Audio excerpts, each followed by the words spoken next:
ये असत धन, असत भोग, असत पदवी कितने समय तक रहेगी?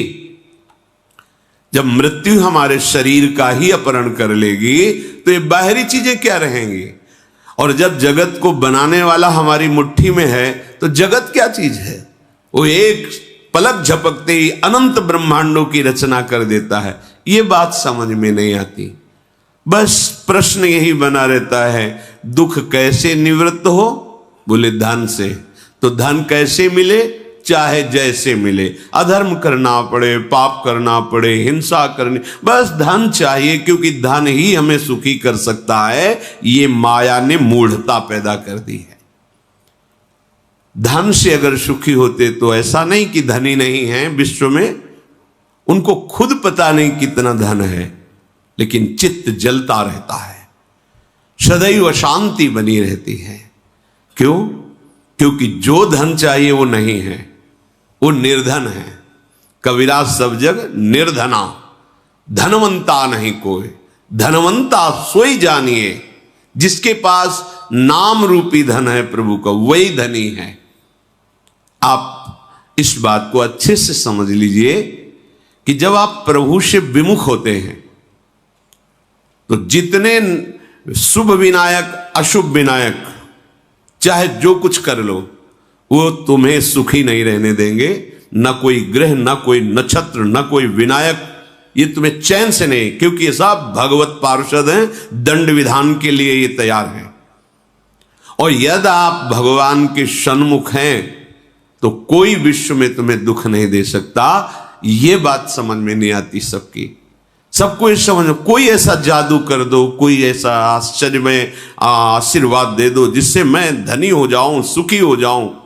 हम कह रहे हैं धनी प्रभु देखते नहीं हैं लक्ष्मी जी की तरफ, वो अपने भक्तों का चिंतन करते रहते हैं। लक्ष्मी जी चरण चापती हैं। वो जब प्रभु तुम्हारे हाथ में हो जाएंगे, हाथ में माने बस में, ये नाम वो वस्तु है कि प्रभु को, नामी को अधीन करा ले। सुमिर पवन सुत पावन नामू, अपने बस करी राखे रामू। अब आपको दुर्लभ क्या रह गया? क्या दुर्लभ रह गया?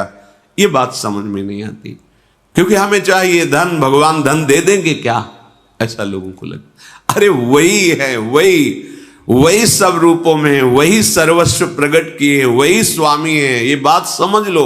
तुम्हारे समस्त दुखों की निवृत्ति का एकमात्र उपाय भगवान का आश्रय लेकर नाम जप करना। यदि हमारे हृदय में ये 11 बातें उतर जाएं तो हम शरीर रहते हुए परमानंद में निमग्न हो जाएं, जिसे परम आनंद कहते हैं। पहला, एक, जीवन का तुम्हें एक लक्ष्य चुनना होगा कि मुझे भगवत प्राप्ति इस जन्म में करनी है। तुम्हें महासुखी, देखो 10-20 ग्राम सोना, किलो 2 किलो सोना, 10-50 किलो सोना एक तरफ रखा हो और पारसमणि एक तरफ रखी हो, तो मूढ़ आदमी क्या करेगा? वो सोचेगा इतनी बड़ी पारसमणि इसको ले क्या करेंगे, 50 किलो सोना ले लेते हैं। लेकिन वो ये नहीं जानता कि अगर पहाड़ का पहाड़ लोहा हो और ये छुआ दो तो सोना बन जाएगा। और जो चतुर है वो क्या करेगा? मणि लेगा। नहीं, सोना नहीं चाहिए। क्यों? हम जितना चाहेंगे उतना सोना बना लेंगे। हमें पारसमणि मिल गई, हमें प्रभु कृष्ण मिल गए, हमें भगवान मिल गए। ये जिसने सृष्टि बनाई एक पलक झपकते, अब मुझे क्या? पर हमारी मूढ़ता नहीं जाती। हम सृष्टि के कुछ भोगों के पीछे अपने महामंगल विधान करने वाले भगवान को भूल जाते हैं। भगवान का लक्ष्य ही नहीं बनाते कि मुझे प्रभु चाहिए। एक तरफ संसार के भोग और एक तरफ प्रभु। पहला नंबर, आपको ये निश्चय करना होगा कि मुझे प्रभु चाहिए। ये सब अपने आप मिल जाएगा। प्रभु के प्राप्ति के मार्ग में चलने पर ही ये मिलने लगता है। प्रभु मिल गए तब तो इसका महत्व ही नहीं रह जाएगा, क्योंकि असलियत पता चल जाएगी कि ये जादू का तमाशा है, माया है, ये सत्य विषय नहीं है। आखिरी में बड़े बड़ों को पश्चाताप हुआ है।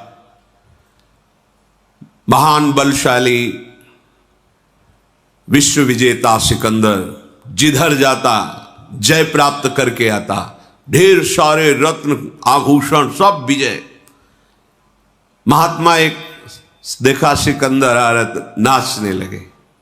नजदीक आया, क्यों नाच रहे हो? देखा कि आप जैसा बलशाली ऐश्वर्यवान आ रहा है, मेरी बात बन जाएगी। क्या चाहिए तुझे? चाहिए नहीं, हमारे कपड़े फट जाते हैं, पुराने हैं, तो एक सुई है, इसे तुम ले लो, और जब हमारा शरीर छूटे और आपका छूटे तो वहां हमें जरूरत पड़े सुई की, तो आप सुई ले आना। बोले कैसी बात करते हो मूढ़ता की, महात्मा होकर तुम्हें इतना ज्ञान नहीं कि शरीर छूटने के बाद सुई भी नहीं जाती? अच्छा, तो तुम्हें ये ज्ञान है? अगर ये ज्ञान है तो फिर क्यों हिंसा करते हो? क्यों लोगों को मार रहे हो? क्यों लूटपाट कर रहे हो? राज्य को आप विध्वंस कर रहे हैं अपने बल विक्रम से। मरने के बाद जब सुई भी नहीं जाती तो तू क्या ले जाएगा? ओहो, भूल हो गई। अपने निजी जनों को कहा, जब मेरा शरीर छूटे ऐसे हाथ कर देना कि सिकंदर खाली हाथ गया, कुछ भी हाथ में नहीं ले जा पाया। वास्तविक खाली हाथ वही है जो भगवान शिव विमुख है। हमको एक लक्ष्य बनाना चाहिए। पहला नंबर, मुझे भगवत प्राप्ति करनी है। पहले ऐसे सोचो, बस ये बात यहां तुम्हें नहीं सोचनी है।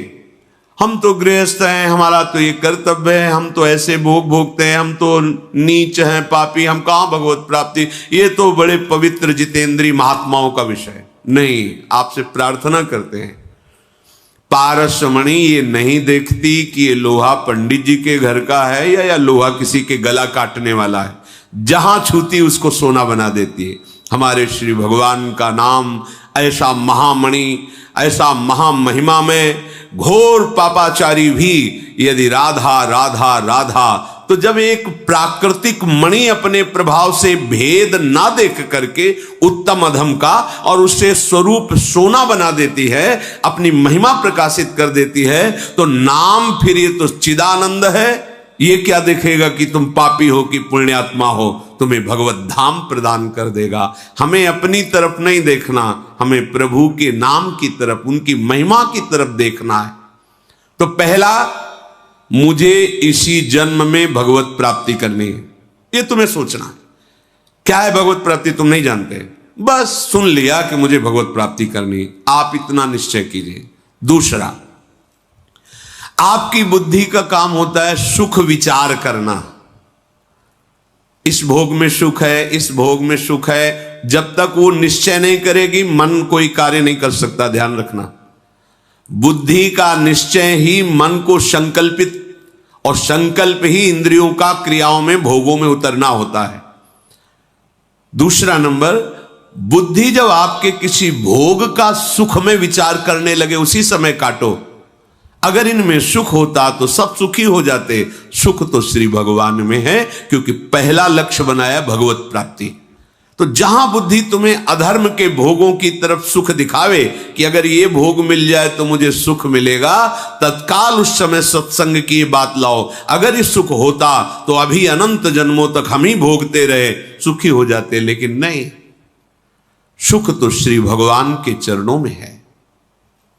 चाहे जो कुछ करके देख लो।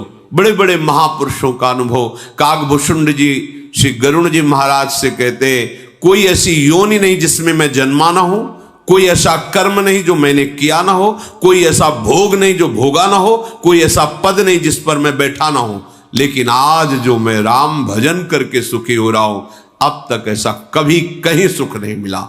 सुखी न भयों आज की नहीं, सकल कर्म करी थके गुसाई। एक विशेष परमानंद, एक विशेष प्रसन्नता केवल भगवत प्राप्ति करने के निश्चय में आने लगती है। जहां निश्चय हुआ, पूर्व के जितने पाप है थर्रा उठते हैं कि अब भस्म हो जाऊंगा। निश्चय तो बुद्धि का काम है, निश्चय करना।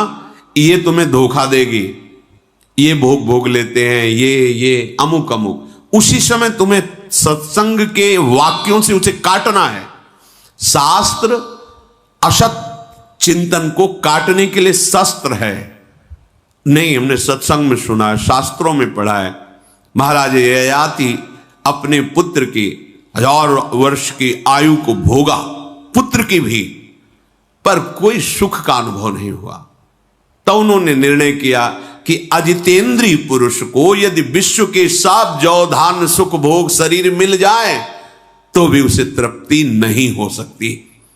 इन वाक्यों से हम अपनी बुद्धि की असत भोग निश्चयात्मक भाव को काट दे। नहीं नहीं, सुख तो प्रभु में है, भले अभी नहीं मिला लेकिन है प्रभु में। संतों से सुना है, शास्त्रों में, और प्रमाण है कि सब भोग ही भोग रहे पर सब अशांत हैं, क्लेशित हैं, दुखी हैं, विषाद युक्त हैं। जो विषाद रहित है वो तो भगवान का भजन करने वाला, जो सच्चाई से भजन में चलता है उसका हृदय प्रफुल्लित रहता है। तीसरा, मन का काम है मनन करना। ऐसा कर ले तो सुखी हो जाएंगे। बुद्धि से निश्चय और मन संकल्प विकल्प करता है। बस भगवान ने आदेश किया है, मय्येव मन आधत्स्व मयि बुद्धिम निवेशय, परमानंद में डूब जाओगे। सावई मनः कृष्ण पदारविंदयो, बार बार मन के संकल्प को विवेक के द्वारा काटिए। नहीं नहीं नहीं भोगना हमें। जो असत अधर्म आचरण से भोग मिलते नहीं भोगना। जो धर्मयुक्त भोग हैं वो भगवत समर्पित करके भोगना, वो तुम्हारे जीवन में मंगलदायक होगा। लेकिन जिसे निषेध किया गया है अधर्म युक्त भोग भोगना, वो तुम्हारा पतन कर देंगे, तुम्हारा नाश कर देंगे। अये मन, अब तक तूने जो कहा मैंने किया, उसका परिणाम देखा, दुर्गति। अब तुम्हें वही करना होगा जो हमने गुरुजनों से सुना है, शास्त्र से सुना है। अब तेरी मनमानी नहीं चलेगी। मन को रोकना सीखो, मन से अलग होना सीखो। तुम मन नहीं हो। जो मन मांग रहा है वो तुम्हारी मांग नहीं है। बस इतना अगर तुम्हारे दिमाग में बैठ गया ना तो तुम इस मन को परास्त कर दोगे। पर होता क्या है, हम मन में अब हमारा मन नहीं लगता, अब हमें वो चाहिए, हमें चाहिए। अब तुम्हें कोई नहीं बचा सकता।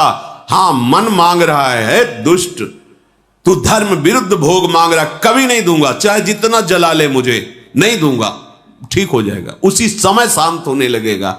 पर हमारी दुर्दशा है, हम मन को अलग न मान करके अपना स्वरूप मान लेते हैं, अपनी मांग मान लेते हैं और उसके संकल्प में सहयोग करके हम पतित हो जाते हैं। भोगों में जिनका निषेध किया गया है उसमें हम सुख खोजने लगते हैं। चौथा, इंद्रियां। ये जो इंद्रियां हैं, देखना, सुनना, स्पर्श करना, सूंघना, स्वाद लेना, ज्ञानेंद्रियां और कर्मेंद्रियां, इनके द्वारा जितनी चेष्टा हो वो धर्मयुक्त हो और भगवत समर्पित हो। जैसे कोई बहुत सुंदर दिखाई दिया, हाँ हाँ, इसमें सुंदरता हमारे श्री कृष्ण की है। अगर श्री कृष्ण इसके हृदय से अंतर्धान हो जाए तो अभी ये मर जाएगा, अभी इसके शरीर को जलाना पड़े। ये जो कुछ अच्छा लग रहा है वो प्रभु अंदर है, इसलिए अच्छा लग रहा है। कहीं भी प्रकृति में कहीं भी कुछ भी अच्छा लग रहा है तो परमात्म तत्व है, इसलिए अच्छा लग रहा है। कोई भी भोग, कोई भी वस्तु, कुछ भी जो देखना सुनना, हाँ ये बहुत अच्छा गा लेता है क्योंकि भगवान इसके हृदय में बैठे। ये बहुत विद्वान है क्योंकि भगवान हृदय में बैठे हैं। हमें हर समय हर इंद्रिय की चेष्टा को भगवत भाव में बदलना है। ये बहुत बुरा करता है क्योंकि तमोगुण से युक्त भगवान की लीला हो रही ना, इसलिए ऐसा दिखाई दे रहा है। जैसे बहुत सच्चा आदमी, बहुत पवित्र आचरण करने वाला, कभी कोई व्यसन नहीं करता, पर उसे रंगमंच पर दुष्टता का रोल मिला है तो वो तुम्हें पीते हुए नजर आएगा, लड़खड़ाते नजर आएगा, वो आपको गंदी आदतें वाली बातें करते नजर आएगा, गंदी क्रियाएं करते, लेकिन वो पीछे बहुत अच्छा है। कभी एक बूंद शराब नहीं पी, कभी किसी को दुख नहीं दिया, पर वो स्वांग में उतने समय के लिए उसको ऐसा रोल मिला है। ऐसे ही मेरा परब्रह्म परमात्म तत्व तमोगुण का रोल कर रहा है, रजोगुण का रोल कर रहा है। विवेक के द्वारा तत्काल, चाहे बाहर हमें बुरा दिखाई दे या बाहर अच्छा दिखाई दे, दोनों में भगवत भाव तत्काल लगाना है, बिल्कुल आनंदमय हो जाओगे। पर ये वही कर सकता है जो सत्संगी है और नाम जप करता है। पांचवा, जीवन में तुम्हारे पास जो कुछ भी है, समय सबसे बड़ा धन है जिसकी आप लोग किसी भी तरह से मात्र बुद्धि नहीं रखते। समय समय से बढ़कर कोई वस्तु नहीं। कई बार सत्संग में कहा है, मानो आपकी अवस्था 60-70 वर्ष की हो गई, जीवन भर धन कमाया, खूब सब वैभव है, अब आखिरी समय आ गया, श्वास अंतिम चल रही, अब आप कह दो कि पूरे जीवन की कमाई दे दूंगा, एक श्वास और ले लेने दो। नहीं, देखो तुम्हारा समय कितना कीमती है। पूरे जीवन से कमाए हुए धन से एक श्वास भी ऐसे नहीं ले सकते, वहीं रुक जाएगी। नहीं कीमत है ये वैभव सम नहीं है। कितना कीमती समय है। सबसे बड़ा धन मनुष्य शरीर में जो समय है उसकी महत्ता, उसकी महिमा समझना है। अब ये समय हमारा कहां खर्चा हो रहा है इसको देख रहा है। अगर आप भगवत स्मरण रहित हैं, भगवत भाव रहित हैं, तो जो भी कर रहे हैं वो सब कर्म है, और वो कर्म बांधने वाला है, और उसे तुम्हें भोगना पड़ेगा, शुभ हो या अशुभ हो। और यदि आप भगवान नाम जप कर रहे हैं और वही कर्म है जो शास्त्र सम्मत है और भगवत समर्पित है, तो वही कर्म भगवत प्राप्ति का हेतु हो जाएगा। कुछ नया कर्म नहीं करना। यत करोषि, भगवान आदेश कर रहे हैं। जो समय मिला है उस समय में तुम जो भी कर्तव्य कर्म कर रहे हो उसे प्रभु को अर्पित कर दो, प्रभु का स्मरण करते हुए भगवत भाव से, तो वो कर्म योग हो गया, और वही कर्म योग आपको भगवत प्राप्ति करा देगा। अलग से कोई अनुष्ठान के लिए नहीं। यत करोषि, जो कर रहे हो, ये तो सर्वाणि कर्माणि मयि सन्न्यस्य मत पराहा, मेरा आश्रय लेकर, मेरे परायण होकर सारे कर्म मेरे को समर्पित कर दो, भगवत प्राप्त हो जाओगे। बहुत सुंदर बात, ये समझ में सबके नहीं आती। भगवान कह रहे ये तो सर्वाणि कर्माणि मयि सन्न्यस्य मत पराहा अनन्ये नैव योगेन माम ध्यायन्ति उपास तेषामहं समुद्धरता मृत्यु संसार सागरात। उसे मैं इस भयावह संसार समुद्र से स्वयं पार कर देता हूं। तो जीवन का सबसे बड़ा धन समय, उसको हम जहां खर्चा कर रहे हैं, सार्थकता उसकी तभी होगी जब नाम स्मरण, भगवत स्मरण, भगवत आश्रय लेकर भगवत भाव से करेंगे, प्रभु को समर्पित करने के लिए करेंगे, समय सार्थक हो जाएगा, सत्य हो जाएगा। छठवां, चित्त का काम है चिंतन करना। देखो ये छलांग लगाता रहता है, जैसे बानर है ना, एक डाल से दूसरी डाल, ऐसे आप चुपचाप देखो इसकी चिंतन वृत्ति, कभी संसारिक वृत्ति, कभी द्वेष की वृत्ति, कभी राग की वृत्ति, वो अपने आप ऐसे छलांग लगाता घूमता है। अब आपको इसकी छलांग रोकनी है। योग में चित्त वृत्ति का निरोध करके परमात्मा आत्म स्वरूप में स्थित करते हैं, और भक्ति में मुरारी पादार्पित चित्त वृत्ति, एक एक वृत्ति हमें प्रभु के चरणों में समर्पित करनी है। चित्त चिंतन कर, बार बार हटाओ चिंतन, संसार में जो जा रहा है बार बार प्रभु में लगाओ, या जहां चिंतन जा रहा है वही प्रभु का भाव कर लो। जब सृष्टि नहीं थी तब प्रभु थे, जब सृष्टि नहीं रहेगी तो प्रभु रहेंगे। तो बीच में जो कुछ बना हुआ है सब प्रभु हैं। जहां पदार्थ, वस्तु, व्यक्ति, स्थान का चिंतन होने लगे, उसमें इसके हृदय में भी श्री कृष्ण है, ये श्री कृष्ण ही बने हुए हैं। भजन हो गया, अनन्य भजन हो गया। चित्त का काम है चिंतन करना, और सदैव तुम्हारा चिंतन प्रभु से जुड़ा रहे। सातवां, आसक्ति, जिसे हम लौकिक भाव में प्रेम कहते हैं, वो प्रेम नहीं होता। जो शरीर को लेकर, स्वसुख भोग वासना को लेकर होता है उसे प्रेम नहीं कहते, उसे आसक्ति कहते हैं, काम कहते हैं, राग कहते हैं, मोह कहते हैं। और वही जब सच्चिदानंद प्रभु की तरफ मुड़ता है तो उसे अनुराग कहते हैं, प्रेम कहते हैं। हम लोग जो प्रेम का भाव समझे हैं वो स्वार्थ से युक्त होकर प्रेम के बाना पहन करके काम ही नाटक कर रहा है। हम किसी से भी लगाव करते हैं तो अपनी कामना की पूर्ति के लिए करते हैं, उसको सुख देने के लिए नहीं करते। देख लीजिए, अगर उसको सुख देने के लिए है तो अधर्म आचरण हो ही नहीं सकता, क्योंकि अधर्म आचरण से ना उसको सुख मिलेगा ना आपको सुख मिलेगा। धर्म ही है जो सुख पहुंचाता है।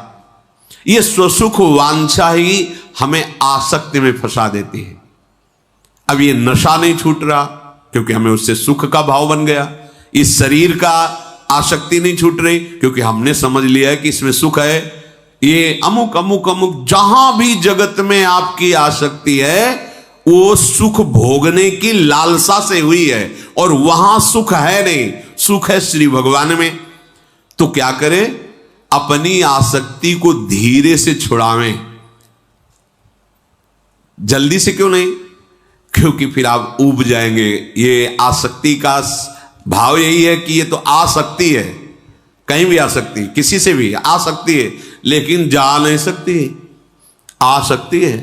और आसक्ति चलने की गति न रहने दे, उसको कहते हैं। अमुक व्यसन के ये आसक्ति दुर्गति का प्रधान कारण ये आसक्ति बन जाती है और सदगति का प्रधान कारण यही आसक्ति बन जाती है। भगवान कपिल देव जी माता देवहूति से कहते हैं, हे मां, ये जो संसार के शरीर वस्तु आदि में आसक्ति है, यही आसक्ति यदि संत महात्माओं से, भगवत प्रेमी जनों से हो जाए तो मोक्ष का खुला हुआ द्वार है। अर्थात यही आसक्ति उसको मोक्ष पदवी पे पहुंचा देती है और यही आसक्ति उसकी दुर्गति कर देती है। 8वां, राग द्वेष। अर्थात जो अच्छा लगा उससे राग हो जाता है, जो बुरा लगा उससे द्वेष हो जाता है। जो हमारे अनुकूल हुआ वस्तु व्यक्ति स्थान उससे राग हो जाता है, जो प्रतिकूल हुआ उससे द्वेष हो जाता है। यही राग द्वेष हमें बांधे हुए हैं। राग द्वेष दोनों खोइए तब खोजी पद निर्वाण। कोई गुरु कृपा पात्र ही अंदर की वृत्ति को पहचान पाता है कि इस समय रागात्मक चिंतन चल रहा है या द्वेषात्मक चिंतन चल रहा है या भगवत चिंतन चल रहा है, ये देखना है। सदैव हमारी वृत्तियां ये दो तार में घूमती रहती। जैसे बिजली आती है ना, तो एक गरम एक ठंडा, ठंडा अनुकूल राग, गरम प्रतिकूल जलाने वाला। इन्हीं दोनों में हमारी जीवनी शक्ति विचर रही है। देख लो, कोई रागात्मक चिंतन, कोई द्वेषात्मक चिंतन। अगर राग द्वेष का कनेक्शन कट जाए तो अभी आप आनंद में डूब जाएंगे, क्योंकि आपका स्वरूप ही है सुख राशि, चेतन अमल सहज सुख राशि। आपको कोई निर्मल करने की जरूरत नहीं है, आप कभी मलिन हुए ही नहीं। चेतन अमल, अमल कोई मल आपको छू नहीं सकता। आप चैतन्य घन हैं। मल जड़ शरीर के द्वारा किए हुए कर्म हैं, वासनाओं के द्वारा भोगे हुए अधर्मयुक्त विषय हैं। आपका स्वरूप कभी मलिन नहीं हुआ, ये आपको अनुभव में आ जाएगा। तो कैसे हुआ? अमल सहज सुख राशि, सहज सुख, बिना किसी साधना, बिना किसी क्रिया के जो सुख का स्फुरण होता है उसे सहज सुख कहते हैं। जो सहज सुख है वही श्री जी बरसाती, इसलिए उन्हीं का नाम बरसाने वाली। बरसंत में वो सहजाद्भुत सौख्य धाराम, श्री राधिका चरण रेणु महामिश्मरामी। इसलिए आंतरिक चिंतन को राग द्वेष से बचाइए, राग द्वेष के कनेक्शन को काटिए। कैसे काट सकते हैं? उनमें प्रभु विराजमान है, इस भावना से। ना किसी से नफरत द्वेष और ना किसी से आसक्ति राग। 9वां, परिस्थिति में सम रहना।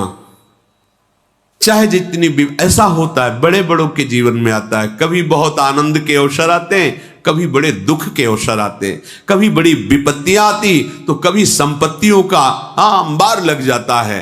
उपासक को संपत्ति अनुकूलता आने पर, सम्मान मिलने पर हर्ष नहीं होना चाहिए, और विपत्ति सब लुट जाने पर शोक नहीं होना चाहिए। ऐसा कैसे हो सकता है? ऐसा इसलिए हो सकता है कि उसने महान धन को प्राप्त कर लिया, वो श्री भगवान का नाम, राधा राधा राधा।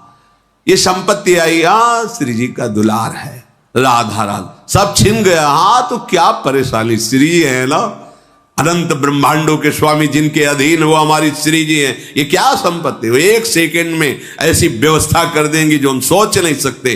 क्या विषाद होगा, क्या शोक होगा? अपने हृदय में प्रत्येक परिस्थिति में समान भाव रखना, ना तो बहुत गर्वीली वृत्ति आ जाना कि बहुत अब धन आ रहा है, लोग बहुत, वो सब तुम्हारे पतन का कारण हो जाए। अब तो कोई पूछता नहीं, सब जा रहा है, अब क्या होगा, अब बहुत मंगल होगा। क्योंकि मेरे प्रभु मेरे साथ हैं। परिस्थिति में जो हर्ष और विषाद को प्राप्त होना है, यह हमारी कमजोरी है, अज्ञान है, मूढ़ता है। 10वां, इतना सब होने पर भी तुम्हारे जीवन में विनम्रता होनी चाहिए, अहंकार रहित जीवन होना चाहिए, नम्र जीवन, शीलवान। आपका व्यवहार होना चाहिए हंस बोले बहु मान दे, तरुषम सहनशीलता होए, परम उदार कहे सब कोई, सोच न मन कबहू करे। कोई भी कैसा तुम्हारे साथ व्यवहार करे, आपकी मुस्कुराहट में फर्क नहीं पड़ना। राधे राधे, राधा राधा। हमारा स्वभाव जितना विनम्र, जितना दैन्य, जितना प्रेममय होगा, उतनी ही हमारी साधना सफल हुई है।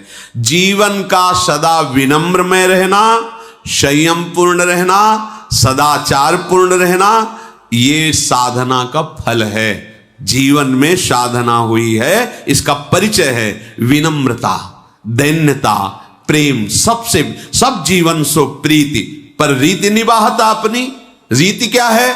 आपसे कुछ नहीं चाहिए, सबसे प्रेम का बर्ताव है। आप सुखी रहें, आप आनंदित रहें। अगर वो नाटक है, प्रेम दिखाकर कुछ लेना, बात अलग हो गई। लेकिन स्वाभाविक प्रेम, कुछ चाह नहीं।